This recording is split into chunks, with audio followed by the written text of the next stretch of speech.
सांप बेरोजगार हो गए, कुत्ते सांप बेरोजगार हो गए, आदमी काटने लगे और कुत्ते बेचारे क्या करें जब आदमी ही तलवे चाटने लगे।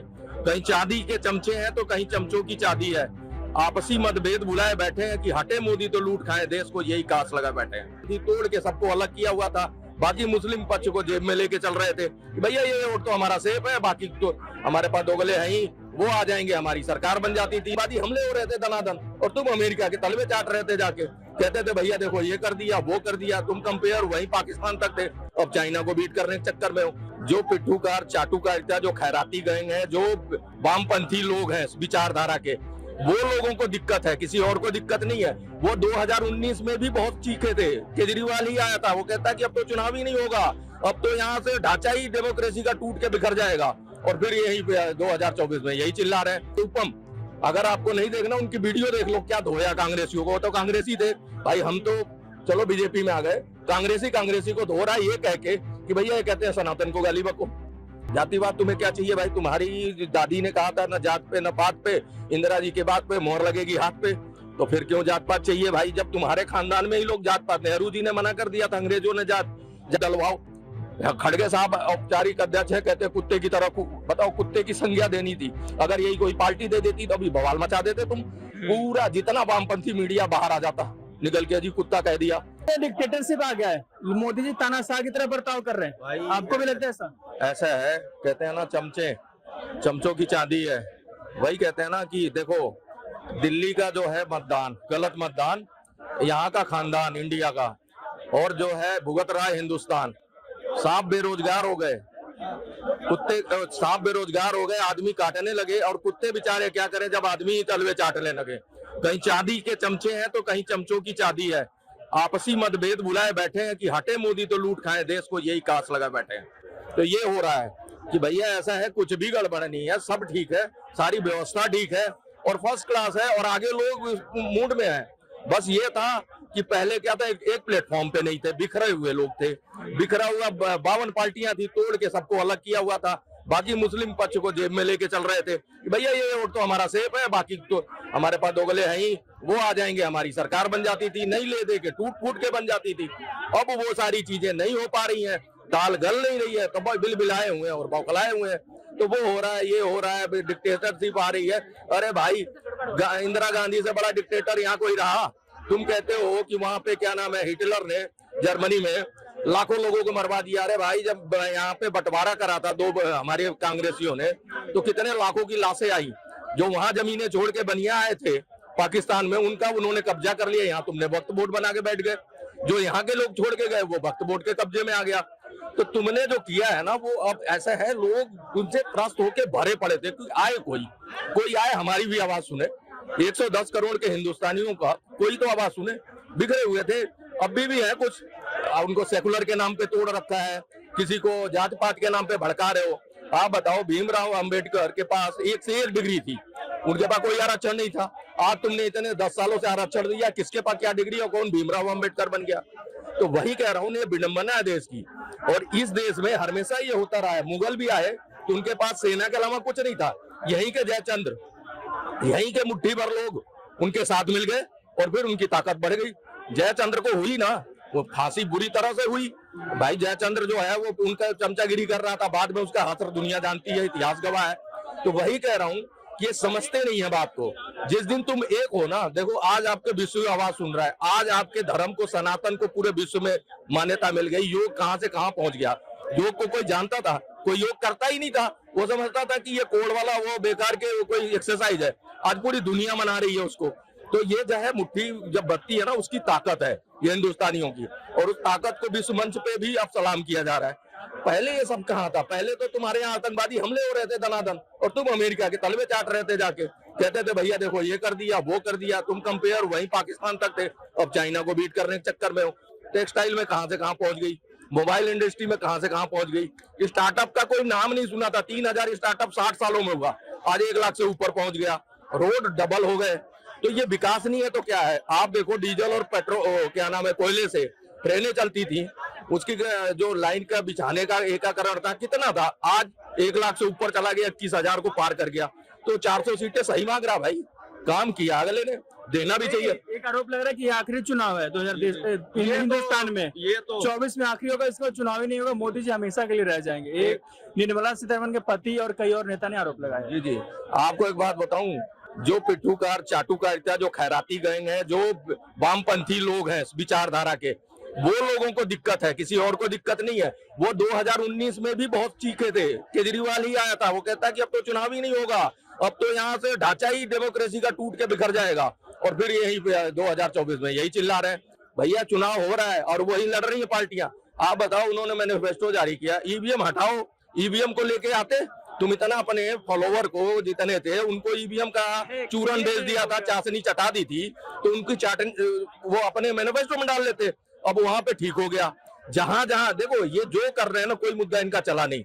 अंबानी रफाल को लेके चल रहे थे, आज किसके मुद्दे पे आ गए, अडानी। ठीक है, ये ब्यूरोक्रेट, आप बताओ, संसार में, पूरे संसार में, संसार को चलाने वाला बैंक है, बैंक के नीचे कॉर्पोरेशन है, कॉर्पोरेशन के नीचे पूंजीपति आते हैं, उसके नीचे आती है सरकार।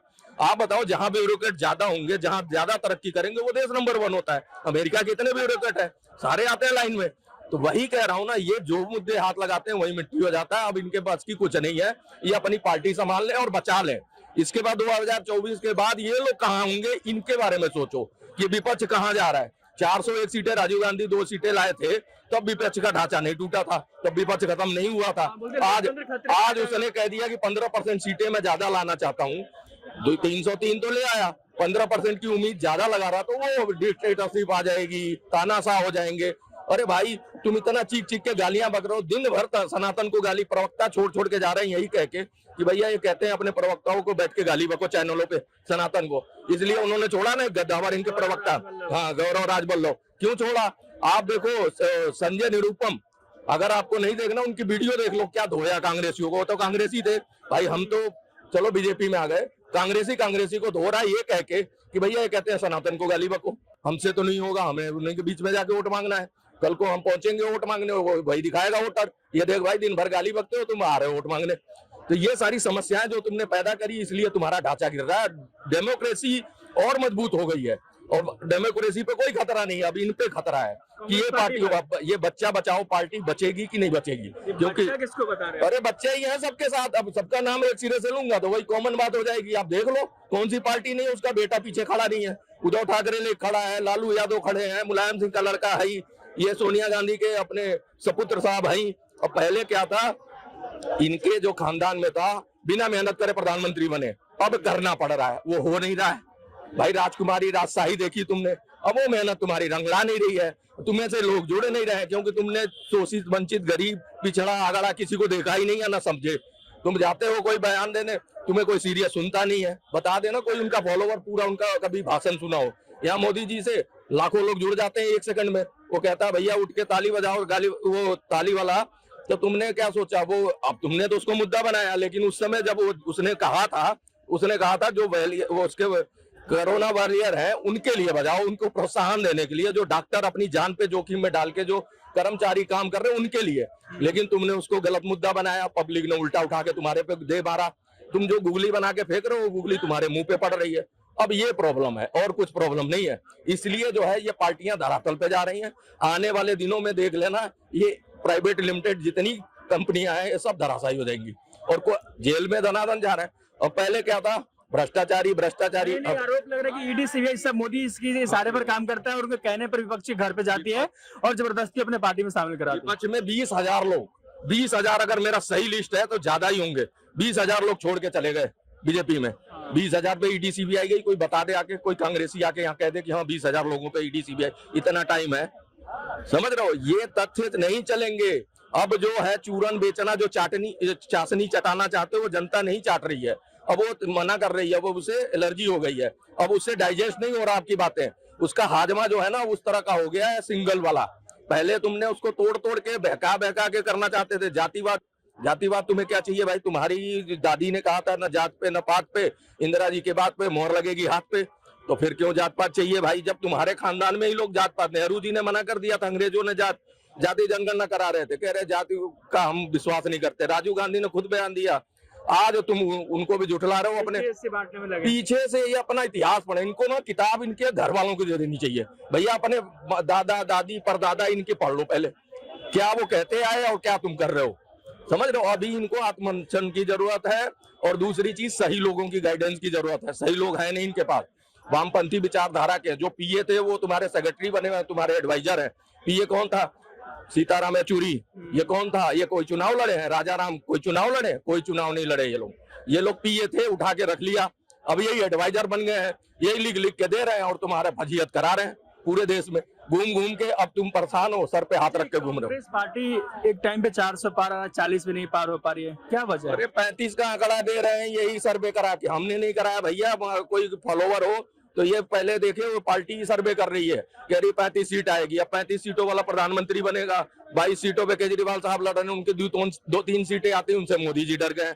ऐसा तूफान तुमने अब एक बार बताओ, 22 सीटों पे तुम लड़ोगे पूरे देश में, अब 22 में से 4-5 सीटें आएंगी तो प्रधानमंत्री को किस बात का डर? वो तो 303 का नैरेटिव सेट कर, वो 400 पार का नैरेटिव ऐसा सेट कर दिया है कि विपक्ष भी उसी पे बहस कर रहा है, वामपंथी जो उनके चैनल है वो भी बहस कर रहे हैं। नहीं 300 आएगा, 400 तो नहीं आए। और ये बेवकूफों, कह क्या रहे हो तुम? तुम्हारे फॉलोवर सुन कैसे लेते हैं? कहाँ से आते हैं उनके फॉलोवर? मैं तो ये समझता हूँ रवीश कुमार है, अजीत अंजुम है, वाजपेयी है, इनके फॉलोवर कहाँ से आते हैं? बड़ा ये मेरे को लगता है ये सारे विदेशी फॉलोवर हैं जो इंडियन बन के करते हैं इनको। हाँ, ट्वीट पे तुम ट्वीट कर रहे हो, ट्वीट कितने लोग पढ़ते हैं? 50,000 लोग पढ़ते हैं पूरे देश में। कितने, कौन बता दे ट्विटर पे बैठ के पढ़ रहा है? ट्विटर पे तुम ट्रेंड चलाते हो, जैसे वही फाइट हो रही है तुम्हारी चुनाव की। मैदान में उतरने के टाइम तुम्हारे सारे ग्रेड के नेता भाग जाते हैं छोड़ के मैदान, इन्वेस्टमेंट डूब जाएगी, हम तो जाएंगे नहीं जी। तो जब लड़ोगे ही नहीं तो फिर क्यों चिल्ला रहे हो भैया? साइड में होके बैठो, जितनी आएंगी सीटें उतनी लेके बैठ जाना। 400 पार लॉक कर दे। अरे बिल्कुल यार, अब क्या रह गया? 4 गुना काम बढ़ा दिया। अभी गिनवाना शुरू कर दूं, हर फॉलोवर आके हर चाटू करता है, कहता है मेरे को 5 काम गिनवा दो, 5 काम गिनवा। अरे 5 नहीं 50 गिन ले, लेकिन सुनेगा ही नहीं। 2-3 करते ही भाग लेगा, या तो उल्टा सुल्टा बोल के धीरे से उसका हाजमा खराब हो जाता है, उसके पेट में गुड़गुड़ होती, भागो। समझ रहे हो? तो ये सारी चीजों के लिए आप देखो, आपने करा है अपने कार्यकर्ता कमजोर, उनको मोटिवेट करने के बजाय आप लोग कोई रैली करी कार्यकर्ता के मोटिवेट की, बूथ पे चल के आप डट के खड़े हो, वोट डलवाओ। खड़गे साहब औपचारिक अध्यक्ष है, कहते कुत्ते की तरह। बताओ, कुत्ते की संज्ञा देनी थी। अगर यही कोई पार्टी दे देती तो अभी बवाल मचा देते तुम। पूरा जितना वामपंथी मीडिया बाहर आ जाता निकल के, जी कुत्ता कह दिया। तो ये हरकतें देख नहीं रहे लोग, पढ़े लिखे समझदार हो गए, मोबाइल है, पल पल की खबरें आ रही है, जन जन तक हर चीज पहुंच जाती है। क्या बीजेपी को मुस्लिम वोट देते हैं? ऐसा है जी, देखो 8% पिछली बार दिया था मुस्लिम ने, 9% हो गया इस बार। ये देते नहीं है। मैं बता दूं 31% से ज्यादा लाभार्थी मुस्लिम है, 31% से ज्यादा लाभ लेता है। हिंदू दो गले हैं, वो पक्के हैं आज भी, वो वोट उन्हीं को देंगे चाहे वो जितना मर्जी मोदी उनके लिए कर ले। लेकिन हिंदू खा के भी दोगलापन कर देता है, तभी ये होता है। नहीं तो अगर हिंदू अगर एक प्लेटफॉर्म पे खड़ा रहे तो पार्टियों का मजाल नहीं है कि हिंदू के सनातन। बको ना गाली तुम, एक दूसरे भी धर्म है, बल्कि तो बक के एग्जाम्पल सेट करो कि हाँ भाई मैं फलाने धर्म को कहता हूँ, किसी की जुबान नहीं निकलती, सिर्फ हिंदू धर्म को बक दो। जब सुबह सो के उठे लगे हमारे मीडिया में चर्चा नहीं चल रही है, चलो जी सनातन को गाली बक देते हैं, सनातन को तो ये चीज हो रही है। वही चीज कह रहा हूँ ना कि ये जो है आपको ध्रुवीकरण, ये जो तो आपको अब छोड़ना पड़ेगा, क्योंकि अब जो है कहीं ना कहीं बहुत से फॉलोवर जो इनके थे वो उधर चले गए हैं। आप जो करते हो सारा क्रेडिट बीजेपी को चला जाता है, इसीलिए जाता है क्योंकि आप जो है ना, आप जो ये हिंदू मुस्लिम करते हो आप ही करते हो, बीजेपी ने नहीं कहा। बीजेपी पर आरोप लगता है, आरोप ही लगाते रहोगे, करते तुम ही हो। कोई काम होगा डरा दोगे, सीए आया रे भाई तुम्हें निकाल देंगे, बवाल खड़ा कर दिया, वो वहाँ फंडिंग हो गई, क्या नाम है शाहीन बाग में इतना पैसा डाल दिया तुमने, वहां पे क्या हुआ? तुम ही करते हो, तुम्हें ही मुस्लिम को डराते रहो डराते रहो डराते रहो। अरे वो भी अब समझने लगा है, 11 सालों ने पढ़ाया लिखाया तो कुछ है नहीं, कोई तरक्की दी नहीं है, बस हमारे नाम पे रोटी सेक रहे हैं। बस वो मजबूर है क्योंकि वो अपने धर्म के पक्के हैं, इसलिए वोट इनको देते हैं। वो बीजेपी को इसलिए नहीं वोट देते, उनको रहता है भैया बीजेपी तो ऐसा है जी धर्म की राजनीति नहीं, वो अपने धर्म के पक्के। अच्छी बात है, होना चाहिए आपको अपने धर्म का पक्का।